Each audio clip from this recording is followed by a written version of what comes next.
Bismillahirrahmanirrahim. Assalamualaikum warahmatullahi wabarakatuh. Saudara, dengan saya lagi Edi Mulyadi dari Forum News Network FNN. Saudara sekalian, berita yang kemarin beredar tanggal 9 Agustus 2021 harusnya gitu ya.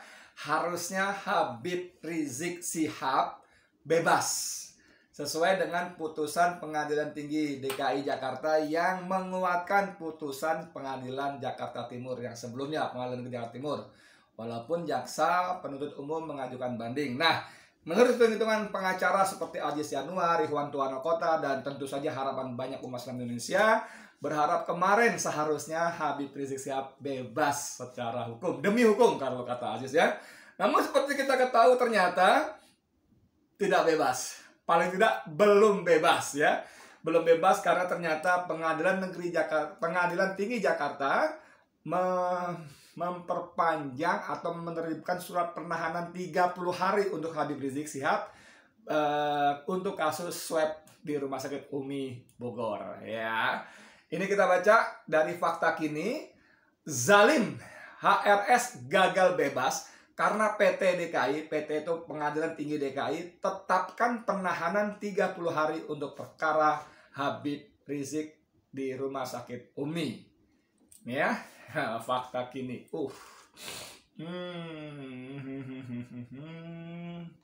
Lalu di bawahnya gambarnya khas Habib waktu keluar dari Polda Metro Jaya, tangannya di borgol. Oke?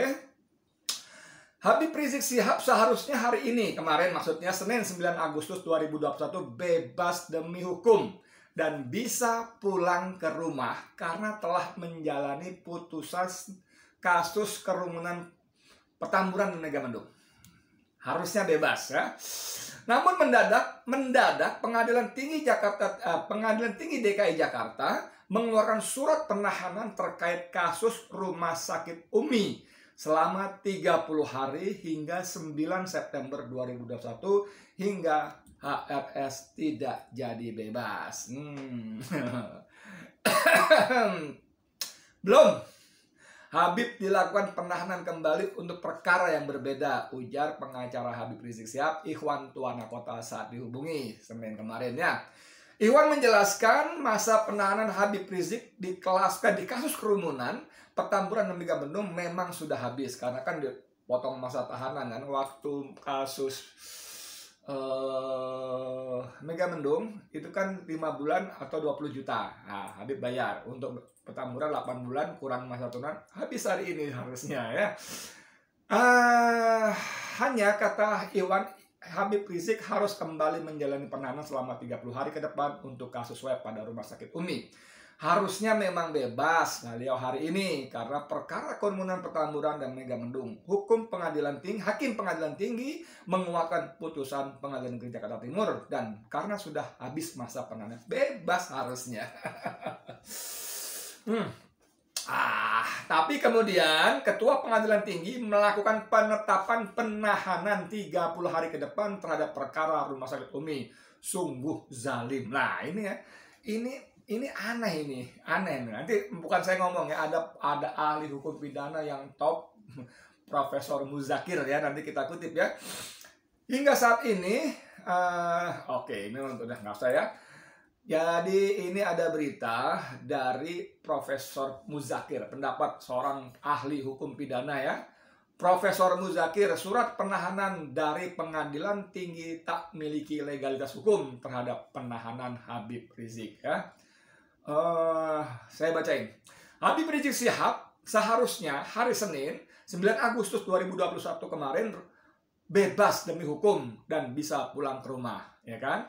Ini sama dengan kemarin. Pakar hukum pidana Profesor Dr. Muzakir dalam wawancara di TV One. Nah, ini sebenarnya ada tayangannya, cuman saya mau tampilkan. Sebetulnya lebih enak ngomong langsung Profesor Muzakir, cuman ini kan masalah hak cipta dan sebagainya ya, walaupun di sudutnya ada tulisan TV One-nya. Ya mohon maaf lah ya, saya masih hati-hati ya daripada kena jebret. Hak cipta kan nggak bagus juga ya. Kita juga hargai pihak lain yang sudah bersusah payah menghubungi Profesor Muzakir, tapi kita tinggal comot aja. Kecuali sudah ada kesepakatan atau minimal izin dari yang bersangkutan, udah pakai aja nggak apa-apa gitu. Ini kan saya belum sama kali hubungi TV One ya. Ini buat teman-teman YouTuber yang lain nih ya, mohon maaf, kita nyimak sebentar dikit ya. Channel Bang Edi channel ini, waduh, Masya Allah, dimuat ulang, di-reuse istilahnya oleh banyak channel yang lain. Saya nggak usah sebut merek ya, tapi mudah-mudahan penonton yang suka mengambil channel Bang Edi channel ini berasa ya, ada beberapa channel yang merius hampir 100%, bahkan 100% itu saya Bang Edi channel, tanpa sedikit pun pemberitahuan, tanpa secuil pun pemberitahuan, apalagi izin. Ini aduh ampun deh, temen saya Hersu Beno Arif itu bilang yang begini ini namanya Bromo Corah YouTube. Saya mau ngomong apa ya, jadi gini buat teman-teman deh ya, punya tata krama lah gitu ya, mohon maaf, tata krama lah gitu, apalagi itu orang Islam ada adab gitu ya, ada adab. Kalau kita mengambil milik orang lain tanpa pemberitahuan, tanpa izin, apalagi izin seharusnya, itu kan sorry banget, mencuri bos, mencuri. Jadi perbuatan baik harus dengan cara yang baik juga. Alah lu jangan ribut, ini kan untuk meluaskan dakwah lu. Iya saya setuju, ini kan untuk menyebarkan. Setuju, tapi kan ada etika, ada adab gitu loh. Bilanglah, minta izin lah, apalah gitu ya. Jadi kembali ke soal Profesor Muzakir ini, jadi lanjut lagi kebiasaan kakek-kakek nih. Jadi TV One itu harus kita hormati lah ya. Dia mewawancarai Profesor Muzakir dan pikiran-pikirannya bagus. Saya tidak merasa boleh seenak saja mencomot, kecuali sudah milik publik ya, tidak beridentitas, kayak video yang beredar viral di media sosial itu oke-oke aja menurut saya. Tapi kalau sudah jelas milik sebuah institusi, orang tertentu, ya kita ada tata keramanya lah, ada adabnya ya. Oke, hanya lagi. Jadi kata Profesor Pakar Hukum Pidana Profesor Dr. Muzakir dalam wawancara di TV One, menegaskan surat penahanan dari pengadilan tinggi tidak memiliki legalitas hukum terhadap penahanan Habib Rizik Syihab. Karena Hakim PN Jatim sudah memutuskan tentang status hukum dan masa penahanan Habib Rizik Syihab berakhir tanggal 9 Agustus kemarin harusnya ya. Jangan mencampur adukan dengan status hukum kasus Rumah Sakit Umi yang prosesnya terhenti karena alasan PPKM. Nah ini menarik. Ini bedanya kalau pakar yang bicara paham betul masalah. Kalau saya lah, nggak usah saya yang cuman comot-comot, baca sedikit, analisa sedikit, ya nggak bisa sedalam kayak Profesor Muzakir ini ya. Jadi, ini dia nih yang saya maksud nih. Ada ya, tapi nggak usah lah saya muat ya. Nah, kita sekarang lihat bagaimana sebetulnya komentar netizen. Nih ya, ada T Jabar, batal bebas hari ini, Habib Rizik kembali ditahan untuk perkara berbeda. Profesor Muzakir _2, jadi diberitahu ke pengadilan tinggi itu bahwa dia tidak punya wewenang untuk menahan lagi. Nah, ini ada sebetulnya di bawahnya nih ya, tuh kan Profesor Muzakir kan, tapi saya sekali lagi tidak berani atau tidak punya hak, merasa tidak punya hak untuk menayangkan. Walaupun ini bagus sekali dan singkat juga sebetulnya. Nah, kita lihat bagaimana respon netizen. Ada MITH, ya, MIT ini dia bilang pengadilan yang seharusnya menghasilkan keadilan malah melakukan penzaliman dan pelanggaran hukum. Nah, pengadilan yang seharusnya gitu kan, itu deh. Pengadilan yang seharusnya menghasilkan keadilan malah melakukan penzaliman dan pelanggaran hukum. Mantap. Ini juga Aditya menulis, namanya juga pengadilan sewenang-wenang. Ini presiden buruk yang terus menambah ambiarnya supremasi hukum di Indonesia. Salut Profesor Muzakir, semoga panjang umur. Amin. Panjang umur dan berkah. Banyak juga bro orang yang panjang umur tapi tidak berkah, malah perjalanan hidupnya semakin tua semakin menjadi-jadi, kegilaannya, dosa-dosanya, kebenciannya terhadap umat, aduh, makin tua. Anda tahu yang saya maksud? Aduh, ada lagi Gincu Merah. Gincu Merah lucu juga namanya ya. Ini sudah profesor dan pakar hukum yang bicara. Masih juga nggak mau dengar. Benar-benar zalim kalian. Tunggu saja balasan dari Yang Maha Kuasa. Gincu merah, gini ya, saya kasih tahu. Dalam podcast-podcast saya sebelumnya, saya juga sering masih berhusnuzon. Berhusnuzon kepada para penguasa negeri ini, pejabat publik kita ini. Dan saya coba mengingatkan, menyentuh mereka dengan apa? Dari sisi nuraninya, dari sisi religiusitasnya. Bahwa saya berhusnuzon bahwa kalian apapun agamanya, kalian pada dasarnya orang baik, oke? Apapun agama kalian, kalian pasti punya konsep akhirat, oke? Ada neraka, ada surga, ada nikmat surga, ada azab siksa neraka, oke? Dan saya selalu mengingatkan, mencoba, mudah-mudahan saya ingatkan bahwa kalian, apapun perbuatan kalian di dunia, sebesar apapun, sekecil apapun, akan mendapat balasan dari Allah SWT. فَمَنْ يَعْمَلْ مِثْقَالَ ذَرَّةٍ خَيْرًا يَرَهُ وَمَنْ يَعْمَلْ مِثْقَالَ ذَرَّةٍ شَرًّا يَرَهُ. Saya kira dalam kitab lain agama kalian pun kurang lebih adalah ajaran semacam itulah ya. Ketika misalnya Hakim Pengadilan Tinggi Jakarta Timur memvonis 4 tahun untuk kerumunan, untuk kasus swab Rumah Sakit Umi Habib Rizik, saya masih berhusnuzon, berprasangka baik, berpositif thinking, bahwa setelah waktu mengetukkan palu begitu, hati sang hakim menangis. Karena dia tahu ini kezaliman, ini kesewenang-wenangan, ini jauh dari rasa keadilan, ini adalah titipan kekuasaan. Dia menangis, merintih, tapi karena dia tidak sanggup menahan tekanan, ancaman, sanksi, dan iming-iming dari penguasa, maka jatuhlah 4 tahun. Saya berpikir seperti itu, menduga seperti itu. Setelah itu saya menduga lagi sang hakim, majelis hakimnya, itu akan tidak tidur nyenyak, tidak makan dengan lahap, karena masih merasa berdosa yang amat sangat menzalimi orang yang sama sekali tidak bersalah gitu. Itu positif thinkingnya. Tapi kemudian saya berpikir lagi, Edi lo GR lo.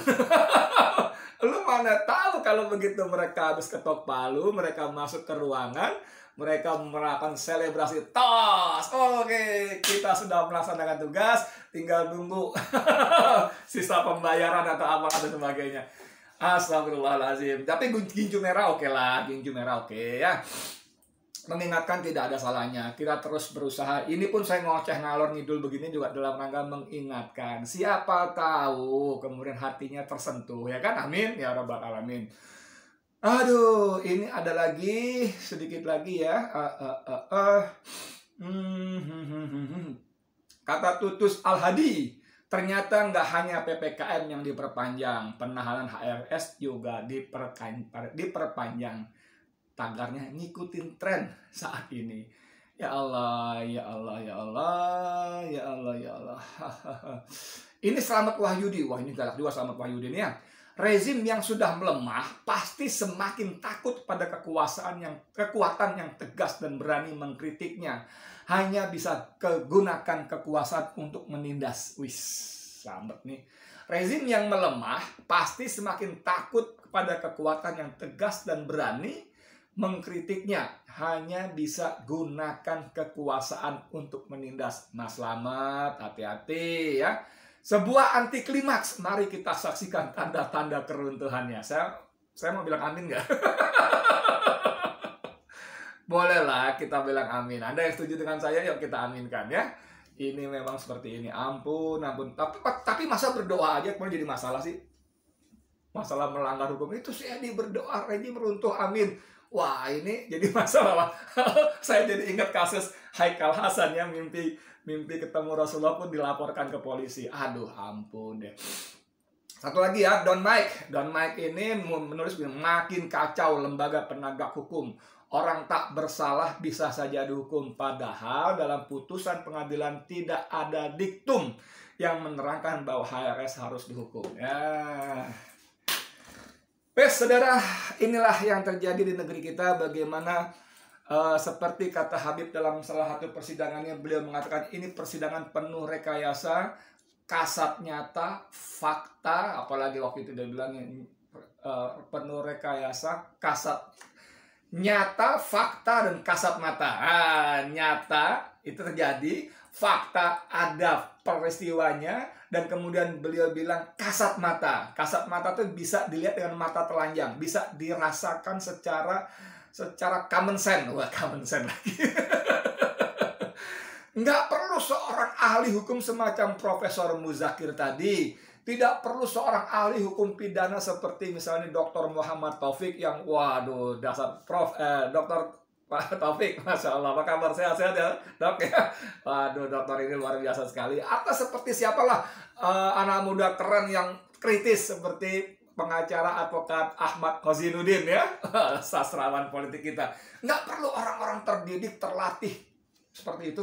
Kita rakyat awam pun merasa ini adalah kezaliman, ini adalah ketidakadilan, ini adalah pengadilan yang sungguh-sungguh zalim, yang sungguh-sungguh jauh dari keadilan. Seperti kata netizen tadi, pengadilan yang seharusnya melahirkan keadilan justru membuat ketidakadilan dan kezaliman-kezaliman dari satu kezaliman-kezaliman yang lain. Saya ingin mengutip sedikit hasil amar putusan majelis hakim ketika memutuskan 4 tahun penjara ya. Dalam amar putusannya disebutkan bahwa Habib Rizik terbukti berbohong dengan mengatakan saya sehat. Anda bisa bayangkan orang mengatakan saya sehat itu disebut berbohong? Edi, apa kabar lo? Alhamdulillah gue sehat. Ternyata saya pilek, saya berbohong. Dan kebohongan itu menimbulkan keonaran. Dan kata majelis hakim, keonaran yang dimaksud tidak selalu harus seperti dalam Undang-Undang Nomor 46 yang dijadikan sebagai sandaran itu.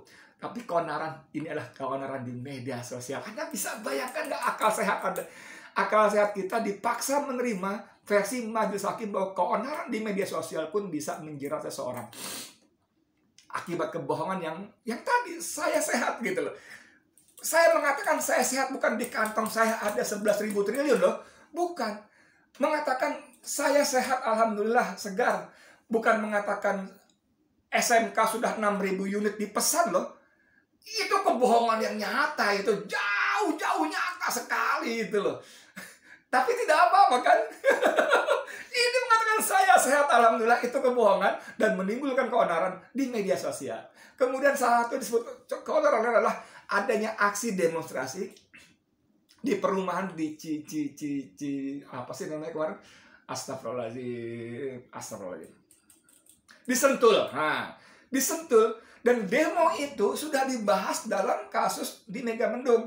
Ada 20 orang demo dan mereka yang berdemo mengaku tidak tahu apa karena hanya disuruh dapat bayaran. Itu pun jadi pertimbangan majelis hakim dalam memutuskan vonis. Juga disebutkan atas pendapat pakar forensik. Ini kebohongan yang nyata. Karena ketika Habib Rizik saudara dipersilakan, kan gitu kan, menolak, berpikir-pikir atau menerima kan, atau minta grasi waktu itu kan. Kan Habib bilang saya menolak karena ada beberapa kejanggalan, antara lain pakar forensik yang disebut pendapatnya itu. Si pakar tidak datang, tidak memberikan penjelasan, apalagi datang lewat Zoom online pun tidak datang, tapi majelis hakim bisa menjadikan itu sebagai alasan. Gila nggak? Gitu loh, maksud saya tadi. Jadi untuk peristiwa Habib Rizik ini tidak harus menjadi profesor, doktor, atau orang kritis istiqomah semacam Ahmad Kozinuddin yang memang punya ilmu hukum ya, sarjana hukum, di advokat. Buat kita yang awam pun tahu. Tapi itulah tadi, keadilan memang telah lenyap. Kalau palu sudah di mulut anjing, maka maka vonis terserah tuannya, kan begitu kalau nggak salah ya. Astagfirullahaladzim. Sampai jumpa di pengadilan akhirat, kata Habib Rizik Sihab. Mudah-mudahan itu menggetarkan hati kalian. Mudah-mudahan. Saya Edi Mulyadi untuk FNN. Assalamualaikum warahmatullahi wabarakatuh.